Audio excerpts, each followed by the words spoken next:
And I am the community engagement strategist at NEPRA and have been there since April.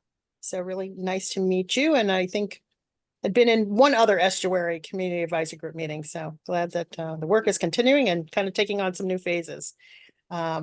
So we are going to do some introductions where we will list our name, where you are located. I'm in Dorchester, what organization you represent, or maybe a neighborhood. And the icebreaker question will be, what is your best or favorite Neponset memory? And this is interesting. I have a few because I raised my family near the Milton part of Neponset River, and just have loved, taking advantage of the Greenway and the Harvest Bridge and the pathways. But my favorite memory occurred this summer when for the first time I canoed on the Neponset and lost my welly boot in the sludge that was right before the T&H Dam. And it was horrific.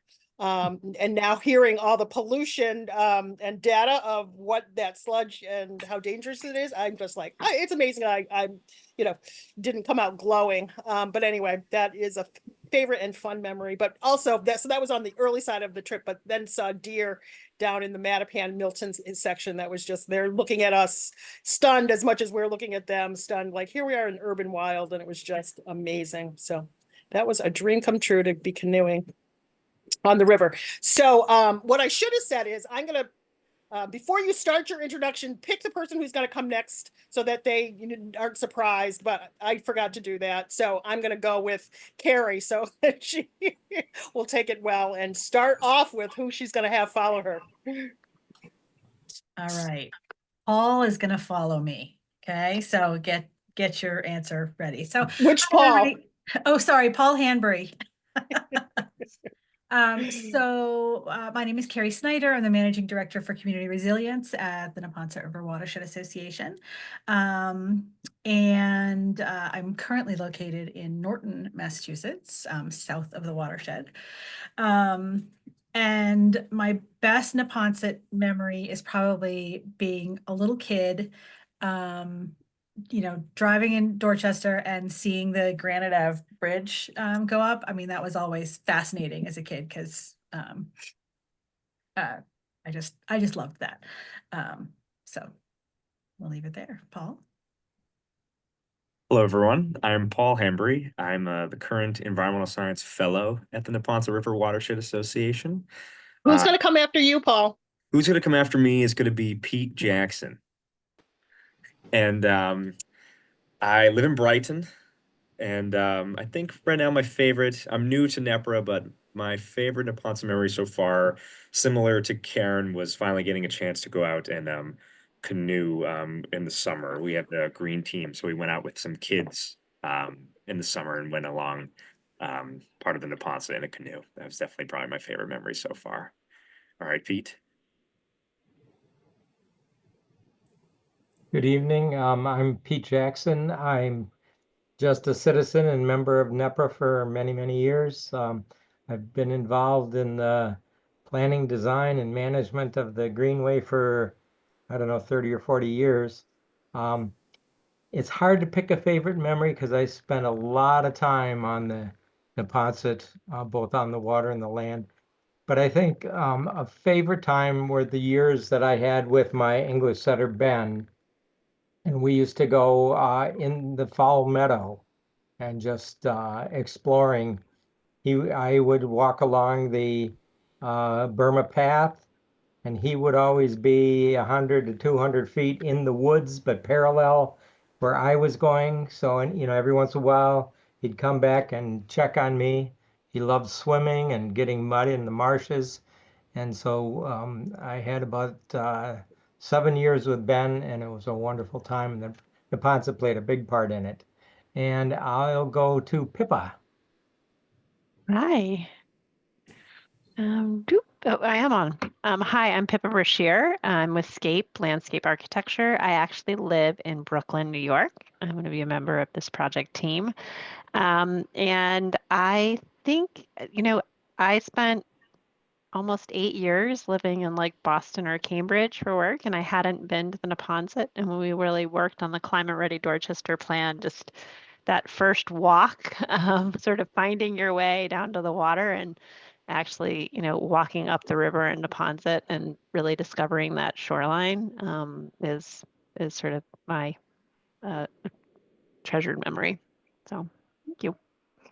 Oh, and I didn't pick who was going to go next. So sorry. Susan. Hi there. Let's see. I'll do Sarah. Okay, I'm Susan McPherson. There's two Sarahs. Which Oh, one? sorry. Sarah Tolgay. Okay. I am Susan McPherson and I live in Quincy and I am here representing Friends of Wollaston Beach. And I have the same memory, happy memory, many mornings bicycling along the greenway there at dawn, seeing the sunrise and seeing the boats in the water. And so those are my happy memories. Thank you, Susan. Sarah Tolgay, also with Scape Landscape Architecture, based in New York, living in the borough of Brooklyn. I also was lucky to study in Cambridge, Boston area for graduate school, spent about 3 years there, and remember kind of just either driving through the I-93 or the train and seeing the marshes. They're very visually arresting and beautiful. But also looking forward to making some future memories working on this project with you. Nice. And I will pick Meg. Hi, everybody. My name is Meg Kirsch. I'm on the Scape team as well. I unfortunately have never been to Neponset, but I've just been doing a lot of general research. So like Sarah, I'm excited to make future memories and visit a place that we will be working on. But I would be lying to say if I've had any memories that I can remember. So I'm excited to make some. I'll pass it to Paul Kirshen. Hi, everybody. My name is Paul Kirshen. I'm a professor at the School of Environment, UMass Boston, and I'm part of one of the study teams. I don't live too near the watershed, but I remember watching my sons play soccer on some of the fields bordering the estuary. And I go to Sean. All right. So I'm Sean McCanty, River Restoration Director for NEPRA. I will go to Alejandra next. So remembering who to go next is the hard part.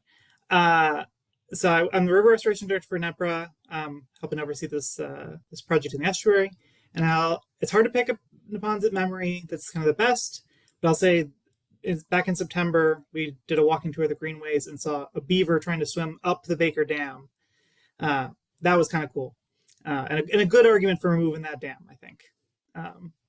So, Alejandra?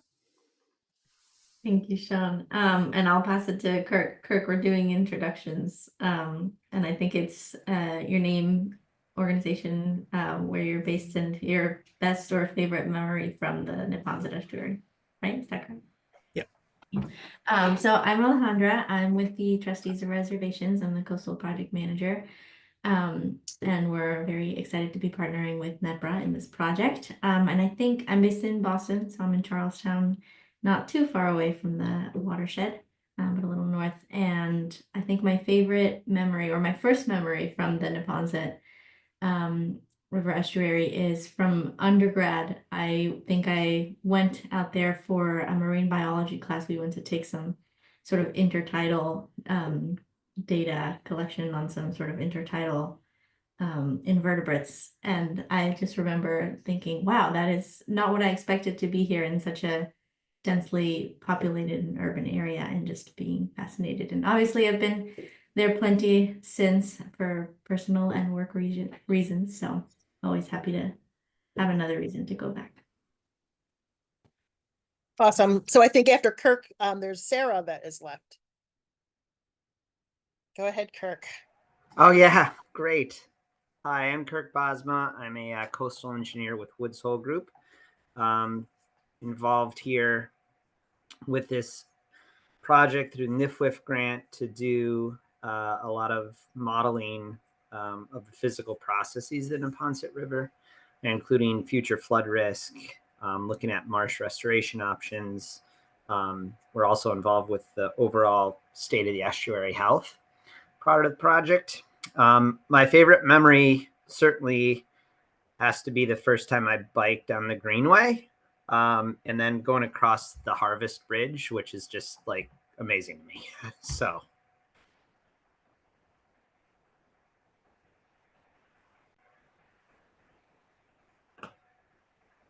Great, thanks. Sarah Brooks, you are up.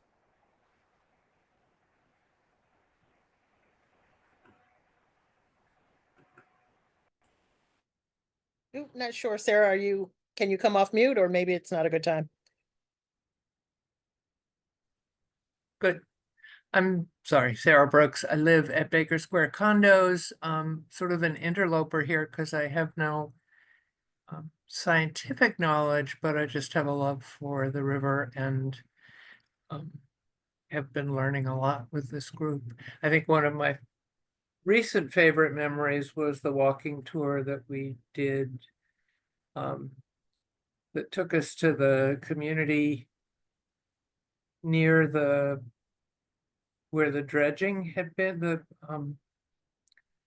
that's flooding in Milton off Granite Avenue, and also took us to the dense pavement right next to the river that leaves no room for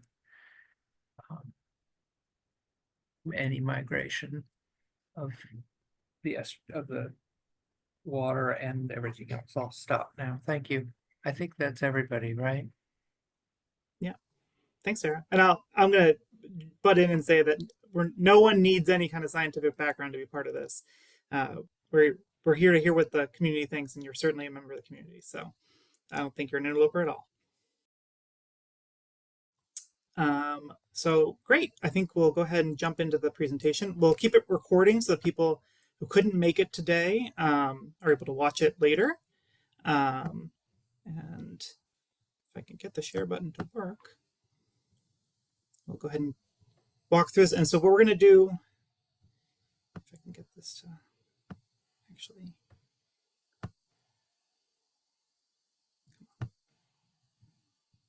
all right, I think that's working now, right? All right. So thanks everyone for making it. Unfortunately, we had to make this one virtual. It's not a lot of places willing to stay open late in the winter, it seems, or they're booked for other things. But we've got a little bit of lead time on our next meeting, so we can make that one in person and have a little bit more networking opportunities.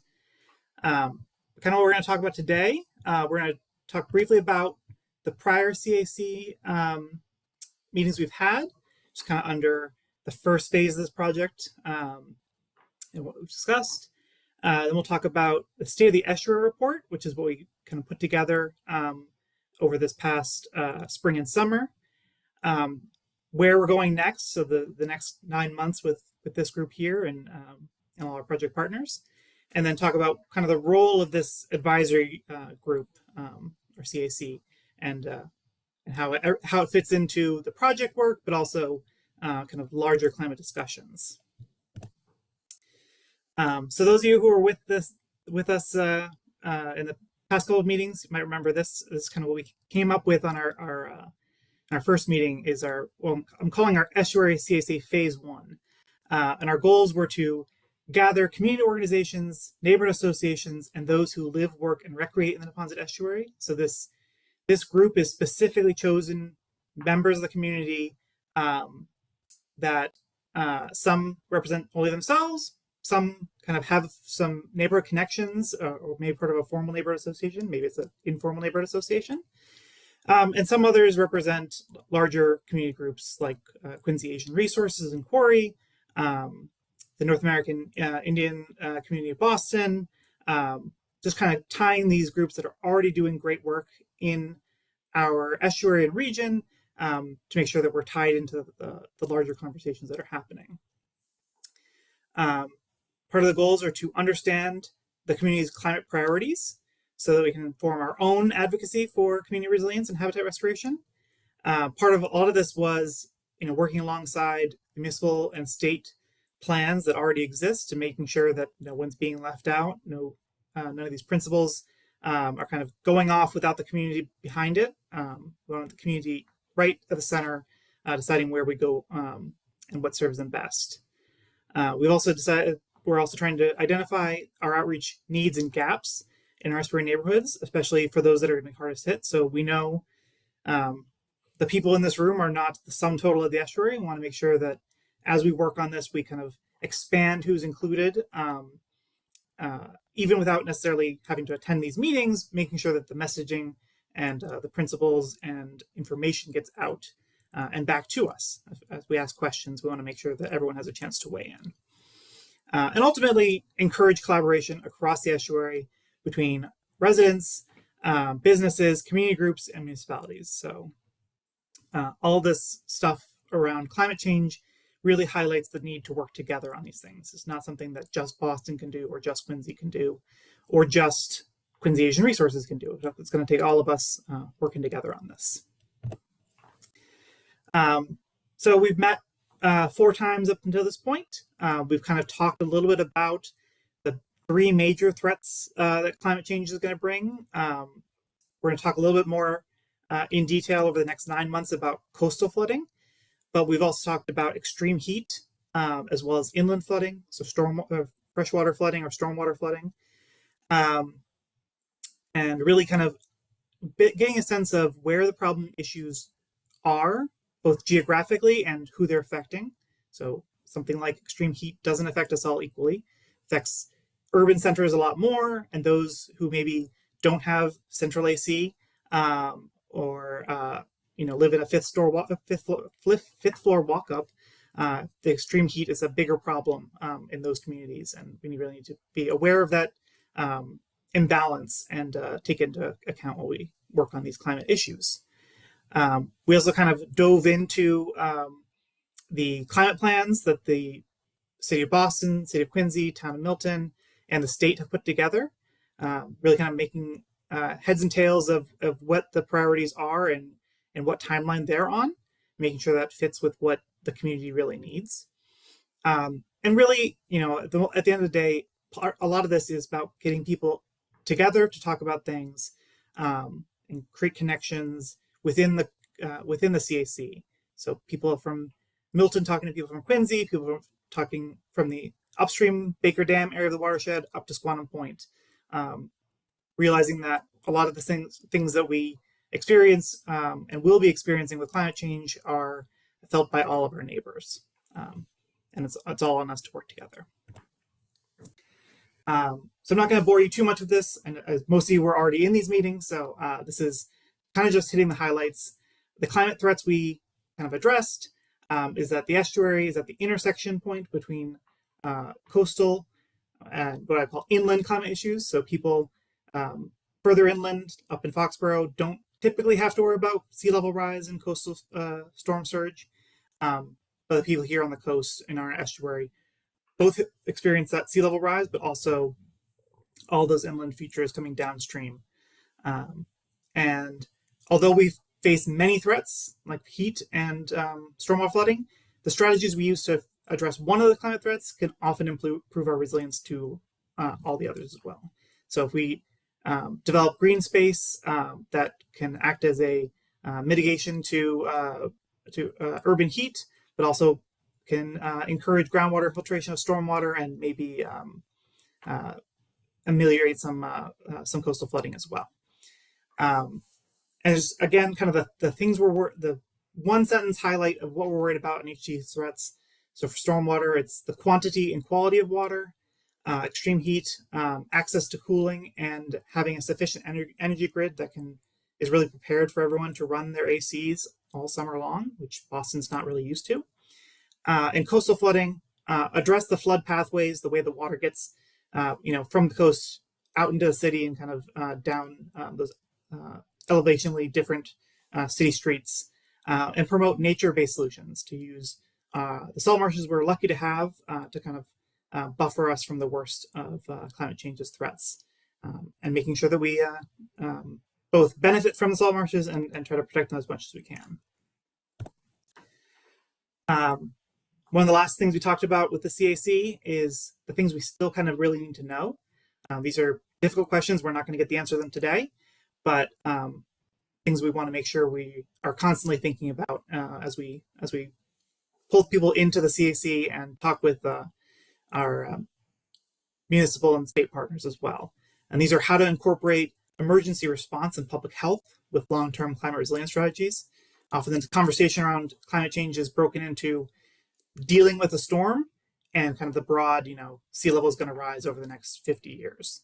And both of those need to be part of the conversation and need to be brought together in a little bit more of a coherent method. We need to know the best methods for engaging with the broader community. So as I said, not everyone is in the room right now. We know we're not really hitting the communities where English isn't the primary language spoken at home. Those lower income seniors and youth groups, we want to get them involved in the conversation. We want to make sure we're meeting them where they're at. And that kind of conversation is both in terms of access, so making sure we put information out where they're going to receive it and absorb it, but also provide the right context, right? So I know Sarah had mentioned she was concerned that the topics here might be too scientific. We want to make sure that it's presented at a level that people can understand that meshes with their day-to-day life, because that's actually the way you experience climate change is on your day-to-day life, not on some kind of higher conceptual level. And then also, when we hear this over and over again, is how best to facilitate municipal collaboration and coordination with the state and also non-governmental partners. So I think we all agree that things need to be approached regionally and we need more collaboration. There's just some institutional barriers to making municipalities work together. All these municipal staff have a laundry list of things they need to get done, and it all kind of falls within their town borders. And this is not much prioritization for working across those borders on big picture items that aren't, don't have a deadline on them. And then our ultimate goals in this kind of community engagement process is getting feedback on these climate adaptation strategies. We want to make sure that the community is there supporting what we propose. We don't want to run off with some barely developed idea that doesn't have the public support, because that's just a waste of everyone's time and resources. We want to make sure that we are incorporating those who aren't in the room and getting them involved. And as I said, making this group into a collaborative network where people can bring things to NEPRA and NEPRA can help out on climate issues that affect your neighborhood or your organization. We want it to be a partnership through and through. And so I think with that, I'm going to hand it over to Alejandra to talk about our State of the Estuary report and kind of the early findings we have from that. Great, thank you, Sean. So just want to start out this section by giving a little bit of who we are and why we're here, about the trustees. For those of you who are not familiar, the trustees of reservations is a land trust organization, and we have properties all over the Commonwealth, but our focus is really on preserving what we call special places, that are places or properties that we deem special or valuable in terms of their ecological, cultural, and historical value.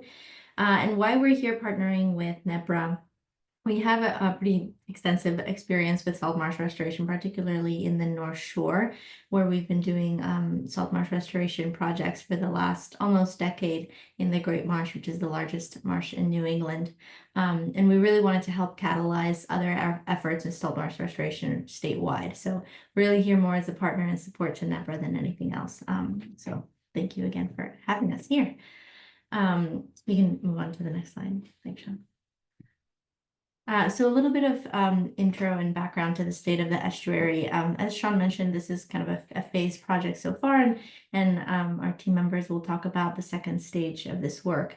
But in this initial stage, we wanted to really lay the groundwork for our modeling and design efforts that'll come later with a pretty comprehensive salt marsh health assessment of the Neponset River estuary. To do this, NEPRA and the trustees worked together to secure some funding from an earmark from the Division of Ecological Restoration, and then thus hired the Woods Hole Group to carry out the work, some of whom are here today. This baseline overall was really meant to help us understand what the marsh conditions are currently, particularly to identify specific marsh stressors and different areas of vulnerability in the marsh, based on historic activity on the marsh, but also on current environmental conditions. So really focusing on what it looks like now, what is the health of the current salt marsh extent, but also taking a step back and looking at what the historic extent of marshes and kind of what has led to what we have currently. Next slide, please. Some of our key findings from this report, and this report is still a little bit in progress, but mostly done, and the key findings are really there and really thorough. So our overall historical impacts, invasive species, and altered hydrology stand out as the main stressors that are affecting the marsh within the estuary today. And even though if the stressors are varied, they really compound to result in a marsh that has kind of a mosaic of vulnerabilities, which is true of most urbanized or very highly developed marshes in the region. And so because of this, there's not really a one-size-fits-all solution when it comes to restoration, which means we have to target it in a lot of different ways, and we have to do models that encompass a lot of different factors, which is always difficult. When it comes to historical impacts, some of the most prevalent ones throughout the estuary are fill, ditching, and just different elevated marsh platforms from said fill that have altered the ecosystem. We also have pretty significant erosion in some portions of the marsh and just overall loss of marsh extent from development. Also, if we have invasive species, Phragmites, which is an invasive reed. If you've ever driven along I-93 and seen the Neponset Estuary on your right or left, the grass that you see there, that's most likely the invasive Phragmites. And even though it looks great, if you're not aware, it is sadly invasive. Also hydrological issues. These just permeate marshes in New England based on historical practices of ditching and mosquito control that have kind of left us with this network of ditches in our marshes that impact the way that water basically is able to flow into the marsh and flow out of the marsh. So there's a combination of pooling, but also not enough water coming into the marsh in some areas. And so it's kind of counterintuitive, but basically water is not flowing in and out of the marsh as it naturally would because of all of this ditching and because of all of the berms and embankments that have been built over time in such a highly developed marsh. This is particularly impacting the vegetation. These kind of hydrological barriers in the upstream, which is the southernmost portion of the estuary here. And then overall just sea level rise. I know we're taking a look at kind of a snapshot of the marsh now, but we're still looking forward as to how these current stressors are going to play out with sea level rise. And that's more what we'll do in the next phase, but still thinking about it at this phase, everything's going to be, squeezed up as water comes up, and we don't have as much room to migrate in such a developed area. So that's something that this report also looked at, how coastal squeeze is going to threaten our current marsh habitat. Slide. So this is some example figures from the report, which are really great at kind of encompassing what the report is looking at. The map on the left-hand side is a great kind of snapshot of a lot of the historical impacts that the marsh has gone over, everything from embankments and berms to areas of fill, areas that were previously marsh but have since been developed into commercial or residential developments. Also areas of dredging within the estuary are marked out in this report. So really something that if you're curious about specific activity that has occurred within the estuary, this is just going to be a great report that is going to be publicly available for folks to be able to go and explore it as to what impacts have really affected the marsh. Another really great aspect of this report is the vegetation cover type mapping that was done of the area. As you can see in this map in the top right, there is really extensive Phragmites, which you see in yellow in the upstream portion of the marsh. So really just denoting that high abundance of Phragmites, which we knew, but kind of being able to quantify that within this report was really useful. And then, as I mentioned, the agricultural ditches can be seen on the lower right-hand side. So that exercise of ditch mapping and embankment or berm mapping within the estuary is really useful at determining the extent at which this estuary is being impacted by that altered hydrology. I can move on to the next slide. Thank you. Another thing that the report does really well is break down everything by reach. I've been referring to things like downstream reach, middle reach, and upstream reach. Downstream being northernmost. So again, it's a little counterintuitive, but some of the key stressors that were noted here in the downstream reach were tidal restrictions, edge erosion, and some ponding that is destabilizing the marsh platform. So the vegetation or grasses that are growing on the surface of the marsh. In the middle reach, some of the most notable stressors were continued to be edge erosion. I think they were primarily strong in this reach of the estuary, extensive ditching and development that's limiting habitat expansion. So there's really not a lot of places for the marsh to migrate into, and therefore we're getting that coastal squeeze. And then in the upper upstream reach, we have a pretty extensive berms and fill that is blocking tidal flow. And what this report looks into is how that impacts how the invasive species Phragmites is able to dominate that area. Slide, please. So what are some of our remaining questions and data gaps?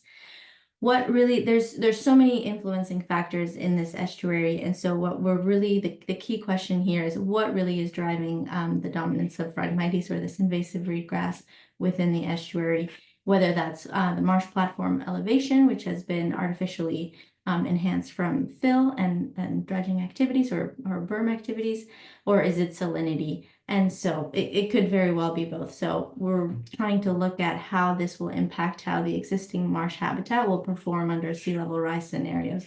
And that's what will be looked at in the next phase of work. So that's kind of one of the key questions, remaining questions that was raised by this report. We know the extent of Phragmites, we know the stressors that are impacting it. And so we just really want to kind of narrow it down to be able to address it in the following stages. The other remaining question is the extent of historic fill on the existing marshes. We have a really great picture of how much fill there is within the marshes and kind of where an approximate timeline, but I think we'd love to clarify that timeline a little bit further and then potentially down the line have some sediment characteristics, which we haven't been able to acquire at this stage of the work. And then finally, just identifying some marsh migration corridors in such a densely developed urban area. Like we mentioned, there's not a lot of places for the marshes to go. So just that remaining question, which might not have an answer, is where are we going to plan for the marsh to go or that flood pathway to be if we are planning for marsh migration to be one of our restoration alternatives. We can go for the next one. Thank you. So no solutions at this stage have been selected to move forward to design yet, and we still have the second phase of work in the modeling efforts. But based on this initial salt marsh health assessment, Woods Hole Group put together for us a list of kind of preliminary potential restoration actions that would target the stressors that we're seeing affect the marsh currently. Overall, these are really targeting, as I mentioned, the tidal flow and the hydrology and the invasive species control and what we see as ditch remediation, which you see that activity being performed in the top two images, which is what we have been doing a lot in the Great Marsh in the North Shore, which is really remediating or healing those ditches that have been implemented for agriculture and mosquito practices to restore that natural hydrology to the marsh. So again, a sort of a laundry list of potential restoration solutions that we'll need to narrow down, both in terms of feasibility, cost, but also just what's going to be most effective in this environment. Next slide, please. So some key takeaways and some next steps, which will continue the conversation. Some of the data gaps that we identified in this report will be addressed in the next phase of work, but then some of them might remain just because we don't have the capacity or we don't have the information available to answer them yet. Our restoration focus overall, really what this report is telling us is hydrology, invasive species, and just overall marsh resilience to sea level rise should be our main focus as we move forward in planning for restoration. And as Sean mentioned, this is not kind of a one partner, one solution. It's going to need to be a collaborative effort among different stakeholders, among different agencies, individuals, groups, etc. Because the environmental stressors really need to be addressed along with urban planning. It can't be kind of two efforts moving along side by side. And so again, sort of definitely not a one size fits all solution, and we're considering several different options to target the stressors that we're seeing on the marsh today. Thank you. And I'll Great, pass thanks it on to Sean. Thank you. Yeah, thanks, Alejandra. So as Alejandra mentioned, we're kind of doing this in phases. So it's hard to keep track of which phase we're in since we don't really think of it that way. But I'm gonna go ahead and call this one phase 2, which is the next step, which is looking at this under a National Fish and Wildlife Foundation grant. Click. So NEPRA, along with trustees, Woods Hole Group, and SCAPE, were awarded a grant from National Fish and Wildlife Foundation, sometimes called NIFWF, under their National Coastal Resilience Fund. And this is really taking on this, I think as we highlighted from the previous CAC meetings, taking the next step in climate preparation. So the goals are to develop up-to-date information about the Neponset salt marshes. So that's where the State of the Estuary report starts to come in. Model sea level rise for the Neponset Estuary and understand the impacts to the marshes and surrounding communities under different scenarios and cases. So the state already has a coastal flood model, but it's mostly it's mostly developed for the kind of coast that doesn't have a river coming up into it, and there's a lot of intricacies around the Neponset Estuary that would benefit from some more intense modeling and using some of the data obtained in that State of the Estuary report to get a finer grained look at what's going to happen in the next decades. And then to develop a climate change adaptation project that will reduce flood risk and has community and municipal support. So all of this really, we're getting some more information, developing a model, and using that model to build a project that has support of the CAC and their municipal partners to actually move forward and be constructed. It doesn't do anyone any good if we come up with a project that's dead on arrival. And so that's what we really want to make sure that the community's in the driving seat, and at every step we take on this modeling and restoration process, we check in with the community, with all of you, and get some feedback on what's going to work, what's not going to work, what questions you might have. So I'm going to really quickly run through our project partners. We met everyone in the intro section, but kind of just get a sense of who's working on this and what they kind of are bringing to the table. So Trustees of Reservation, as Alejandra mentioned, they've had some great success with their work in the Great Marsh up on the North Shore. Unfortunately, Cynthia couldn't join us tonight, but she'll be in future meetings. And they've been a really great partner in helping us understand and plan for what the Neponset Estuary could need in the future. So they bring a lot of salt marsh ecology expertise and their real world experience in trying to get this done in the marshes they have. For Woods Hole Group, they're helping us develop, and Kirk from Woods Hole Group, they're helping actually build that hydrologic model, do the salt marsh assessment, so get people out into the estuary, collecting data, looking at some of the digital data that's available and some of those historic records, and also developing those climate scenario cases and really leading us along the path from model to impact to restoration project. SCAPE Landscape Architects are helping along with this work. They're supporting the modeling and also helping develop designs and develop that project, helping create visualizations of these potential scenarios, and really kind of helping us provide the right information to the community and to the municipal partners to ask the right questions and make sure we get to a project that's going to turn out well in the end. Paul Kirshen from UMass Boston, director of the research director of Stone Living Lab, is also a part of this project, helping develop this project performance standards, really kind of weighing in on some of the technical details of which cases will develop into the best projects, and which ones will yield the best results, and also in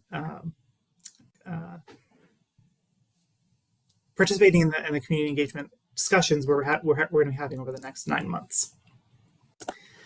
And the last project partner is us here at Neponset River Watershed Association. So, we're coming to this as the local group with the estuary, hoping to, our plan is to evaluate the model and those adaptation case details, get as much feedback as we can from you in the community and our municipal partners, some outside perspective as well, and make sure that we kind of keep this project rolling on, not only to the end of this project at the end of nine months, but that goes somewhere, that project we develop actually gets implemented somewhere down the line, and it's all going towards something. So I'm going to really quickly run through what this NIFWIF National Fish and Wildlife Project entails. I'll try and keep it simple. We're going to get into each of these points at future meetings, so we're not going to talk about anything terribly expansive tonight. The project kind of roughly contains 4 tasks, the first of which is engage the CAC at key check-in points. Well, hey, we're doing it now. And we'll talk more about what points we want to check in with and what we're really going to be looking for in a minute. We're also kind of moving down the line, looking at the current and future conditions of the estuary, so the modeling aspect, and what we want to see out of any kind of intervention, be it restoration, developing a place for those marshes to migrate, or any kind of changes we make to the estuary's hydrologic conditions. If we widen a culvert, or if we change over what land outside the estuary is being used for, those are all things that might go into some of these models. Develop adaptation cases under various climate scenarios. So that's figuring out what aspects of this project could be implemented. So it could be something. It could be a combination of individual tasks, like dealing with invasive species in the upstream portion of the estuary, and addressing tidal constriction in the downstream. So even when we say these cases, they don't have to be singular items. They can be kind of an agglomeration of many things that just seem something that we could tackle and really take on. And then finally, as I said, kind of starting from the broad scale of the model, moving through different potential intervention scenarios, we want to end up on a single project that we feel really has the most potential and community support behind it. So that's kind of task 4 of this project. So diving a little bit more detail into task 2, as Alejandra kind of mentioned some of the findings of the State of the Estuary report, I feel like the State of the Estuary report is really hitting 3 birds with 1 stone. It's really important for us to understand the stressors of the estuary, even in the absence of climate change, right? In order to weather climate change as best you can, you want to be in the best shape you have or is possible.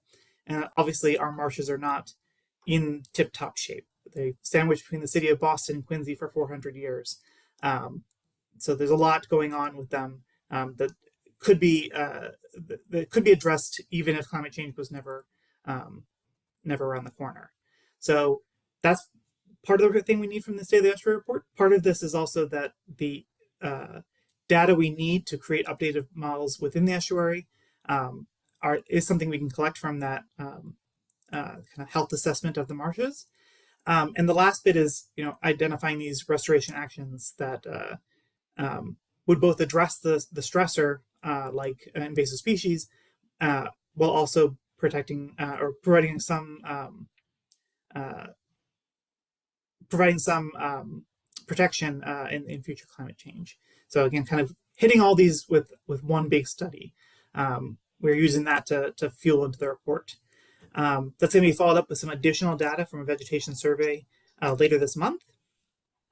And we'll use that model and different climate scenarios. So, the projected sea level rise in 2070 under various emission plans to really get a sense of the different levels or the outcomes in different marsh futures. So what if we did nothing and the marshes stay where they are?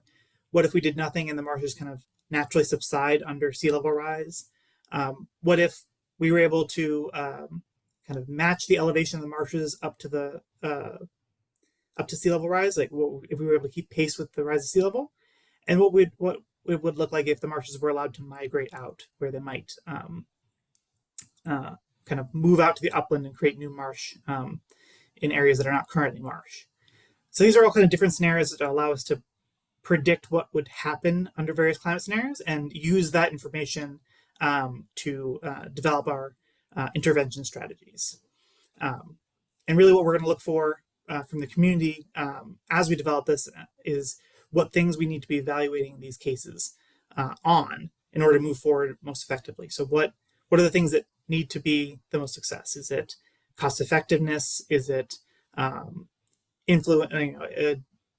impact to specific neighbors? What are the things that are kind of line in the sand we can't really move forward on, and we should know that ahead of time before we go down that road. Task 3. So again, we'll develop these adaptation cases. These are restorative actions that we could do in the marshes that would either prevent flooding or preserve the marshes and might, as I said, incorporate a number of different individual tasks. As we develop this, so again, going from the model to these adaptation cases, it's starting at a high level. We're not getting into the nitty-gritty detail of each intervention, but kind of broad strokes about controlling invasive species or increasing tidal exchange or potentially elevating the marshes with thin layer placement. But again, kind of at a high level, what could be the intervention and what would the resulting influence on the marsh be? So I said that can include location, where in the estuary you're doing it, how does that affect the elevation of the marsh, and how are we changing any infrastructure or land use? Does this affect the bridge at Granite Ave? Does it affect the culvert under Commander Shea Boulevard in Quincy? And looking at a number of techniques that I think Alejandra mentioned in pretty good detail. And kind of, wrapping up the project, at this phase would be getting us to a preliminary design. So at the end of this, 9 months of us working on this project isn't really going to leave us in a place where we're ready to take a shovel to the marshes.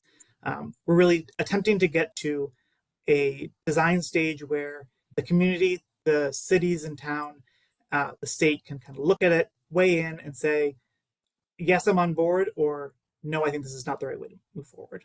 As I said, we want to make sure that we have enough check-in to make sure that we're all on the same page and we all agree this is the right way to move forward on this project. So we'll end up with a high-level design, conceptual drawings, techniques and outcomes, estimated cost, what permitting would be necessary, and the ultimate goal is to have everyone, both residents and municipal officials, kind of buy into the project that would allow us to then complete the design and go forward with the implementation.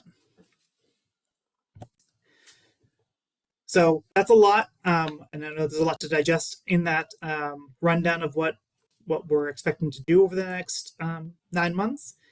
But I think it's a little bit easier when you kind of see it laid out in terms of a timeline. So, here we're in November. We're having our first kind of check-in meeting of this phase. In the background, we've developed this State of the Estuary report. We're adding on a vegetation survey. It's feeding into this hydrologic model of future conditions in the estuary. And at that point, we'll check in with the group again out in January and kind of discuss where to go from here and what that model projection looks like, and make sure that we address your questions and maybe some concerns you might have about the way this project is moving forward. After that check-in point, we from that model, develop those restoration, adaptation cases. So these kind of conglomerated potential actions we could take in the estuary, lay them out at a high level, come back to you and say, here are some different options. We'll look through 3 different options about ways we can intervene in the estuary. Hear your thoughts, hear your feedback, answer some questions about it, and then ultimately develop that into one project that seems like it's got the best strategy to go forward, best chance of getting everyone to buy in on it, develop that a little bit further with some conceptual drawings, bring it back to the community, bring it back to municipal officials, and kind of get everyone's blessing on that project to move it forward.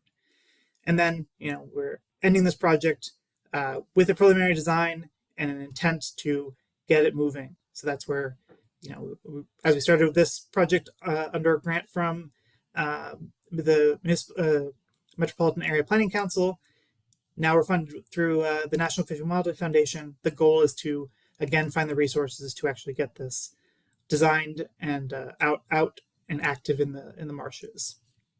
So that's kind of where we're at right now. I did want to make a brief mention that the solutions we're going to be considering in this report, these cases are going to, the adaptation cases are going to take a broad approach to the issue of flood mitigation and preserving the salt marsh.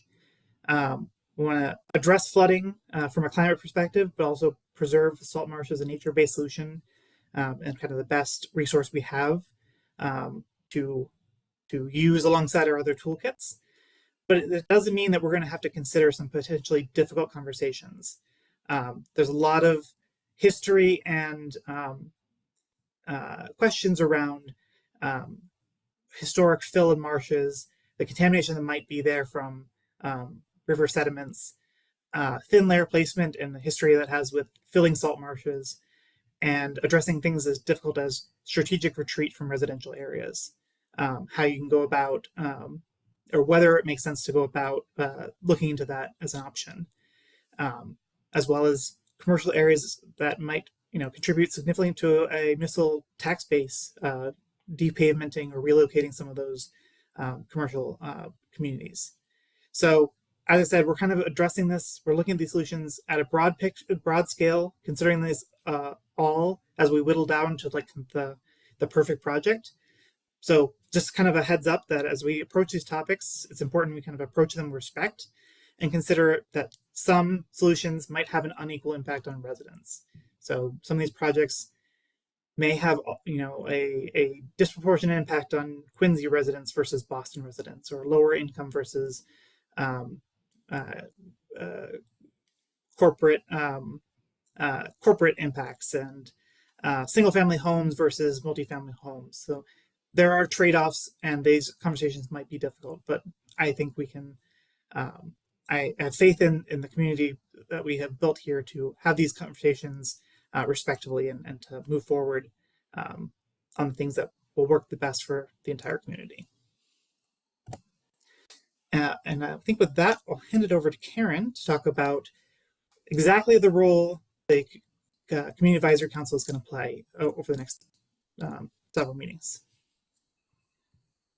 Great. Thanks, Sean. Yeah, so as we look to the next steps for the community advisory group, we'll go to the next slide. We'll be doing some more to learn about the work to address the future coastal concerns, throughout the estuary and in the salt marshes. So we will ask you all to help us with some key decision points, and we'll be clear about what we're asking from the group.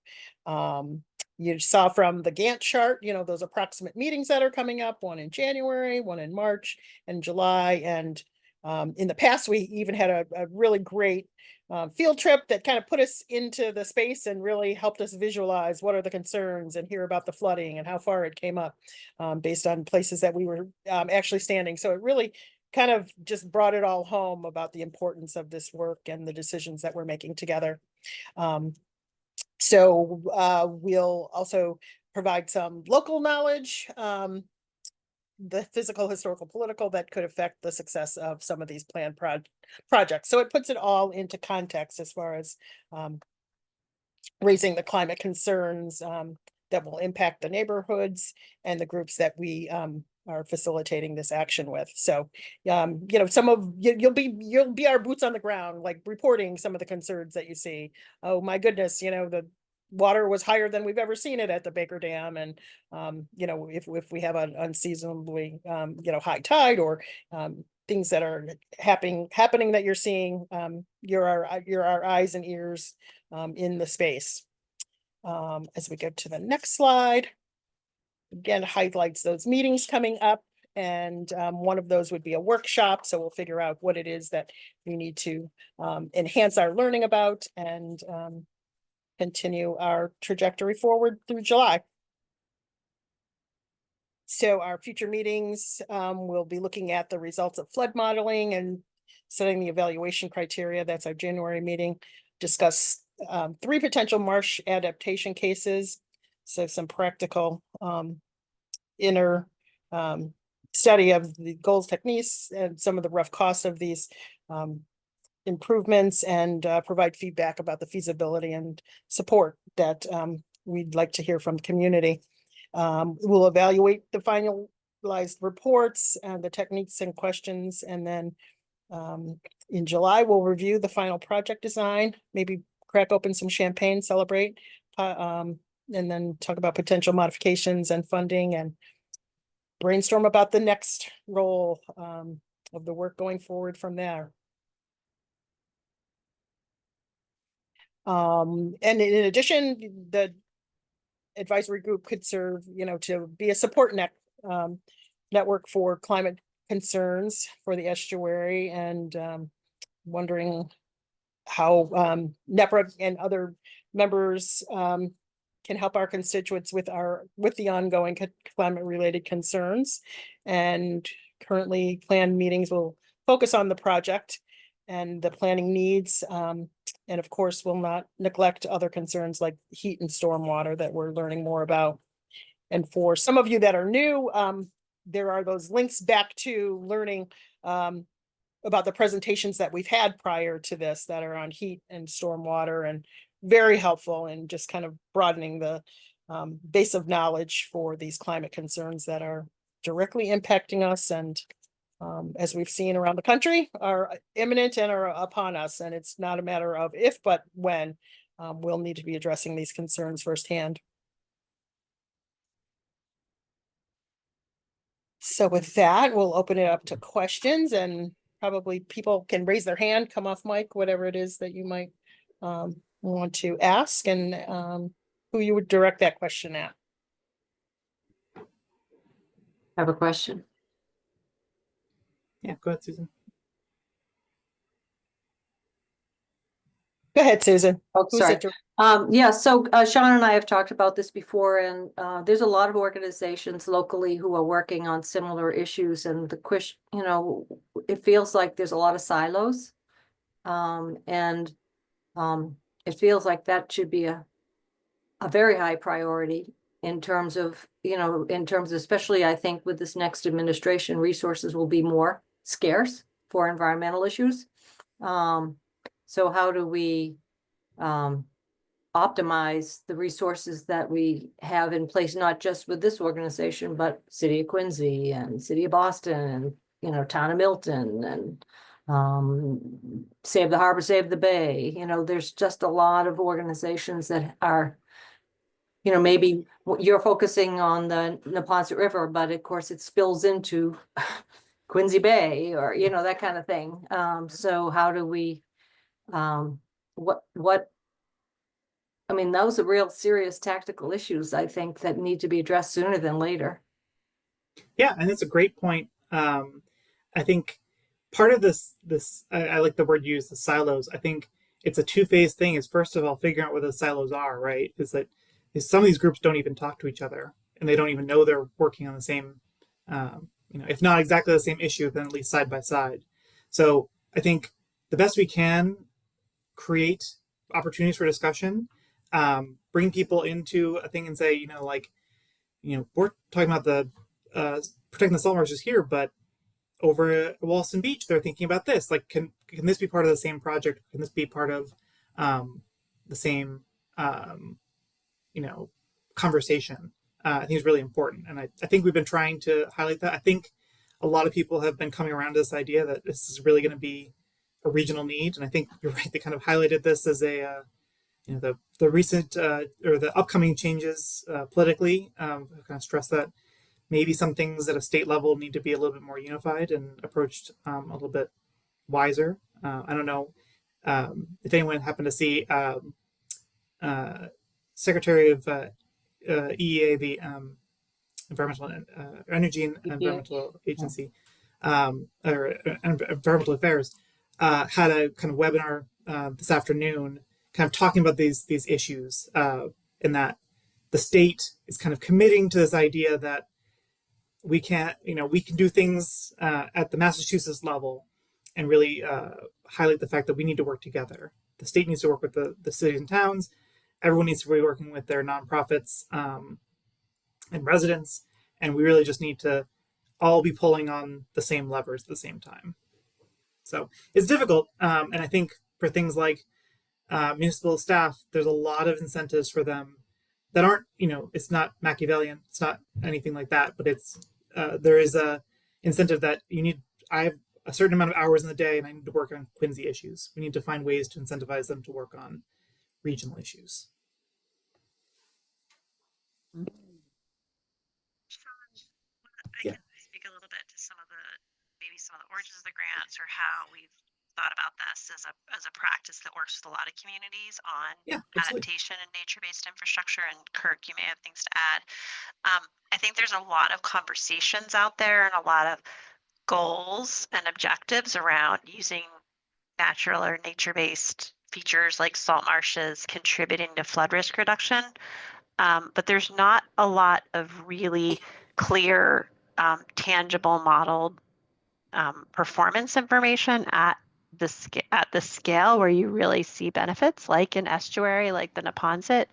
And I think while acting at this scale, which is still 3 towns coming together right across an estuary, and creating some data and some modeled results and strategies will be very helpful and provide real information around the potential for flood risk reduction as well as marsh enhancement in the Neponset. But it will also be replicable to other places, not exactly copy paste, but it's going to be information that other communities can use to say, hey, we're a neighborhood in a low-lying community on a constrained tidal estuary with historic marsh fill. These are techniques that we can look at and use. And as we, think about many other similar locations in Massachusetts, across the Northeast, even nationally, we see a lot of people's,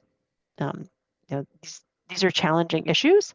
And also, as you pointed out, the sort of, we may have less resources in the near future to support restoration efforts, and really having tangible information that informs us on the flood risk reduction benefits of preservation and restoration, I think will be really be helpful for planning and leveraging resources in the future. So those are some of the ways that we're kind of thinking about it on a planning scale and how it can be adaptable and replicable for other communities as well.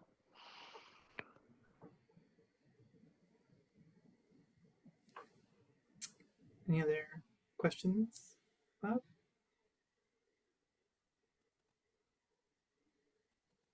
I know it's a lot. It's a big project to digest in a 30-minute presentation, but we'll be following up with notes on it, recordings, and we're gonna step through them task by task as we ask for your feedback, and it's a lot of time to weigh in and fully understand it.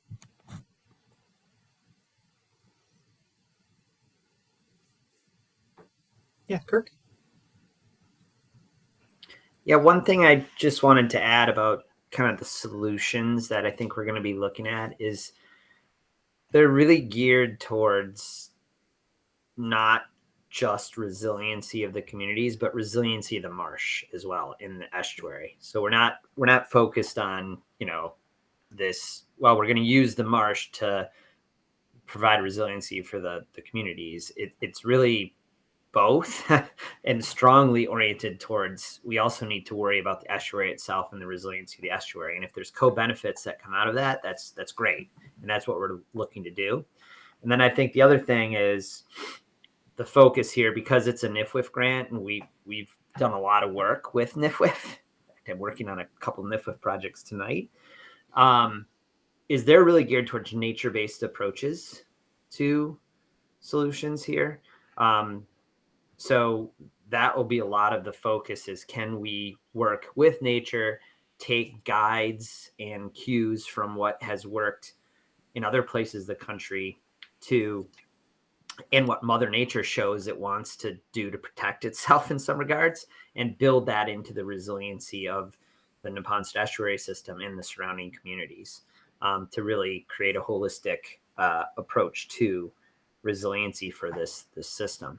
And to Pippa's point, there's been a lot of studies on really large marshes in Louisiana that provide, wave reduction and storm surge benefits potentially. There's not been a lot on what I would call estuarine based marshes, where the ratio of the marsh to the actual river in this case is pretty big. And so typically it takes a lot of marsh in an open ocean setting like the Gulf of Mexico or the Atlantic Ocean to provide resiliency measures. But what we've seen here is that there's some benefit to the fact that they all work together, whether you're in, Quincy or the Boston part of Neponset, they work together to provide resiliency benefits. And so we're really hopeful that we provide, and this is one of NIFWF's big things, transferable information, as Pippa mentioned, to other parts of the country and other areas that may have similar settings. So just want to tell a little bit more about the solutions we're really going to consider here and how that outcome starts to inform bigger pictures across the nation. Great. Anyone else have a question or comment?